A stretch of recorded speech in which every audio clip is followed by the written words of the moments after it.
میرا اگر دل چاہے تو میں درجن اور دانش اسکول یہاں پر بنواؤں جناب سرفراز بگٹی صاحب کے ساتھ مل کر، لیکن وسائل چونکہ محدود ہیں اور ان کی پرائیورٹی بھی کرنی ہوتی ہے، اس لیے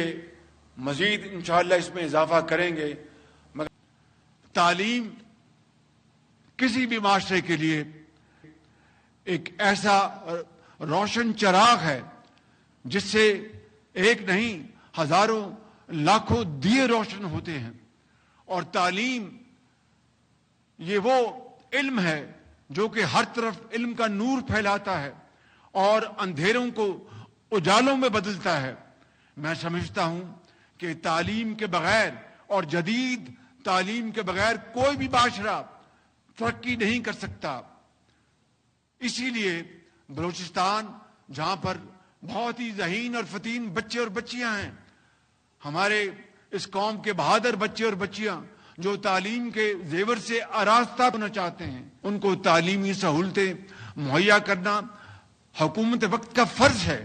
اس حوالے سے میں وزیر اعلیٰ بلوچستان جناب میر سرفراز بگٹی صاحب کو اور ان کی پوری ٹیم کو، کیبنٹ کو مبارکباد دینا چاہتا ہوں کہ وہ بڑی محنت کے ساتھ نہ صرف تعلیم، علاج اور انفراسٹرکچر اور دوسرے میدانوں میں جو دن رات محنت کر رہے ہیں، انشاءاللہ آپ کی محنت ضرور اپنا ثمر لائے گی اور انشاءاللہ بلوچستان ترقی کے ساتھ انشاءاللہ بہت تیزی سے آگے بڑھے گا۔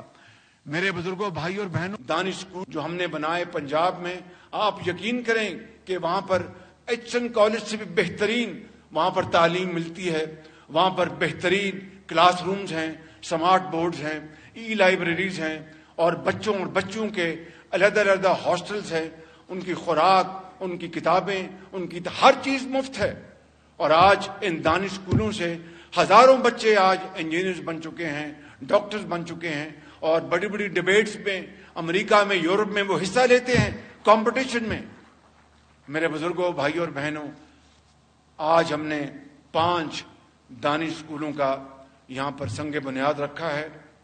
جس میں ڈیرہ بگٹی، سبی، قلعہ سیف اللہ، یوب اور صوبت پور۔ میرا اگر دل چاہے تو میں درجن اور دانش اسکول یہاں پر بنواؤں جناب سرفراز بگٹی صاحب کے ساتھ مل کر، لیکن وسائل چونکہ محدود ہیں اور ان کی پرائیورٹی بھی کرنی ہوتی ہے، اس لیے مزید انشاءاللہ اس میں اضافہ کریں گے۔ مگر آج جب ہم بات کر رہے تھے تو مجھے جناب سرفراز بگٹی صاحب نے کہا کہ جنوبی بلوچستان میں ہمیں مزید دانش اسکول فل فور لگانے چاہیے کہ وہاں کے بچوں کو تکنیکی تعلیم اور ان کی ٹریننگ وہ بہت ضروری ہے، جہاں پر ہمیں اللہ تعالیٰ نے بے پناہ وسائل دیے ہیں، قدرتی وسائل۔ تو آج میں یہاں پر اعلان کرتا ہوں کہ اسکول فل فور ہم چاغی اور واشو میں ہم انشاءاللہ وہاں پر بھی اس کا آغاز۔ کچی کینال ایک بہت بڑا ایک چیلنج ہے، اور کچی کینال کا بننا بلوچستان کی زرعی ترقی کے لیے انتہائی ضروری ہے۔ آج ہم نے اس کے اوپر بھی گفتگو کی کہ کس طریقے سے اس کو ہم وسائل مہیا کریں۔ 40 ارب روپے فل فور چاہیے کچی کینال کے لیے۔ آج ہم نے میٹنگ کی ہے، میں انشاءاللہ اسلام آباد جا کر اس کے اوپر ہم مزید مشاورت کریں گے۔ ہم نے ایک پلان بنایا، منصوبہ تیار کیا ہے، تو انشاءاللہ میں آپ سے وعدہ کرتا ہوں کہ کچی کینال کے اوپر ہم اگلے 4 ہفتوں میں ٹھوس فیصلہ کر کے بلوچستان کے عوام کو ان کو یہ تحفہ دیں گے، تاکہ کچی کینال کا یہاں پر مکمل ہونا بننا انتہائی ضروری ہے۔ میرے عظیم بزرگوں، بھائی اور بہنوں، لیپ ٹاپس کی اسکیم پچھلے سال بھی ہم نے 1 لاکھ لیپ ٹاپ ذہین قابل بچوں کو میرٹ پر دیے تھے۔ اس سال بھی یہ اسکیم 1 لاکھ لیپ ٹاپ اور وہ جاری اور ساری ہے اسکیم۔ اور بلوچستان کا حصہ میں نے پہلے بھی بتایا تھا آپ کو کہ جب میں پنجاب میں تھا اس وقت بھی 4 صوبوں کا ہم حصہ رکھتے تھے، اور اس وقت بھی بلوچستان کا حصہ باقی صوبوں سے زیادہ ہوتا تھا۔ اور جب ہم وفاق میں اللہ تعالیٰ نے ہمیں موقع دیا ہے تو بلوچستان کا حصہ اسی طریقے سے لیپ ٹاپس ہوں، تعلیمی وظائف ہوں، پنجاب ایجوکیشن انڈاؤمنٹ فنڈ جو آج پاکستان ایجوکیشن انڈاؤمنٹ فنڈ بن چکا ہے، وظائف ہوں، یہ لیپ ٹاپس ہوں، بلوچستان کا حصہ آبادی کے مقابلے میں 10% پاکستان کے باقی صوبوں کے مقابلے میں زیادہ ہے، اس لیے کہ بلوچستان کے عوام کا یہ حق ہے، یہ آپ کے اوپر کوئی احسان نہیں ہے بالکل کہ آپ کے بچے اعلیٰ تعلیم لیپ ٹاپس کے ہاتھ میں ہوں۔ 6 لاکھ لیپ ٹاپس ہم نے اس پورے عرصے دورانیے میں ہم نے تقسیم کیے، جس میں میرے بڑے بھائی جب وہ وزیر اعظم پاکستان تھے انہوں نے بھی لاکھوں لیپ ٹاپ بطور وزیر اعظم تقسیم کیے۔ تو میں سمجھتا ہوں کہ یہ لیپ ٹاپ ہمارے ان نوجوان بچوں اور بچوں کے ہاتھ تھمانا یہ بہت بڑی قومی خدمت ہے، کیونکہ یوتھ بلج جو ہماری جو نوجوان جو نسل کی جو شیئر ہے ہماری پاپولیشن میں وہ 60% ہے، اور جب تک کہ اور یہ بہت بڑا چیلنج ہے، اور جب تک کہ ہم اس چیلنج کو ہم ایک اپرچونٹی میں ہم کنورٹ نہیں کریں گے، ان کو جدید علوم کے ذریعے ان کو لیپ ٹاپ دے کے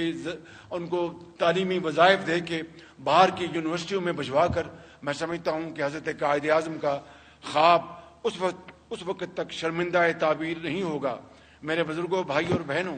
جب طوفانی بارشیں ہوئی تھی 2022 میں اور سیلاب آیا تھا اور بے شمار علاقے اور گاؤں کے گاؤں بالکل بہہ گئے تھے، تو اس تباہی کے نتیجے میں پاکستان کی معیشت کو اربوں ڈالر کا نقصان پہنچا، اور بلوچستان کے لیے پھر ہم نے ورلڈ بینک سے ہم نے $400 ملین جو کہ 112 ارب روپے بنتے ہیں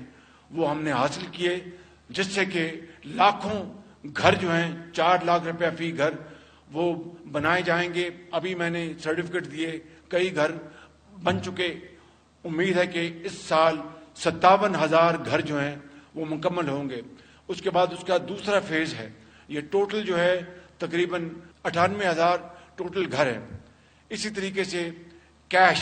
کمپنسیشن جو بھی میں نے کچھ چیک دیے، کیش کمپنسیشن دیا تو 112 ارب روپے یہ ورلڈ بینک سے۔ اسی طریقے سے جو وزیر اعلیٰ صاحب نے جو ٹیوب ویلز ہمارے جو فارمرز ہیں جو کسان ہیں بلوچستان کے، ان کے لیے سولر ٹیوب ویل کا جو پلان بنایا تھا 70 ارب روپے کا، اس میں وفاق نے 50 ارب روپے اس میں ڈالے، جو کہ یہ منصوبہ مکمل ہو چکا، اور الحمدللہ وہاں کے کسان یہاں پر بہت خوشحال ہیں۔ بخدا میں بلا خوف تردید کہہ سکتا ہوں کہ یہ آپ کا حق ہے اور ہمارا فرض ہے کہ ایمانداری سے یہ وسائل آپ کی قدموں میں نچھاور کیے جائیں، اور پھر حکومت بلوچستان میر سرفراز بگٹی صاحب کا اور پوری ٹیم کا یہ پھر فرض بنتا ہے، جو کہ الحمدللہ وہ اس کی ادائیگی کر رہے ہیں، کہ ایمانداری سے یہ وسائل بلوچستان کے عوام کے لیے لگائیں، تاکہ اس صوبے کی ترقی اور خوشحالی ہم پلہ ہو جائے پنجاب اور سندھ اور پاکستان کے باقی حصوں کے مقابلے میں۔ میں ختاماً یہ عرض کروں گا کہ کوئی قوم محنت اور دیانت اور خون پسینہ بہائے وہ ترقی نہیں کر سکتی۔ صرف محنت اور محنت وہی قوموں کو یعنی اوج سریہ تک پہنچاتی ہے، اور میرا ایمان ہے کہ گو کہ ماضی میں ہم نے بہت وقت ضائع کیا، لیکن آج وقت آ گیا ہے کہ انشاءاللہ مل کر ہم اس ترقی کی دوڑ میں مل کر اپنی روکھی سوکھی اکٹھے کھائیں گے، خوشی اور غمی میں برابر کے شریک ہوں گے، تو پاکستان انشاءاللہ بہت جلد اپنا کھویا ہوا مقام حاصل کرے گا۔ اور وہ کس طرح؟ وہ اس طرح کہ جب اپنا قافلہ عزم و یقین سے نکلے گا، جب اپنا قافلہ عزم و یقین سے نکلے گا، جہاں سے چاہیں گے رستہ وہیں سے نکلے گا، وطن کی مٹی مجھے ایڑیاں رگڑنے دے، مجھے یقین ہے چشمہ یہیں سے نکلے گا۔ پائندہ باد۔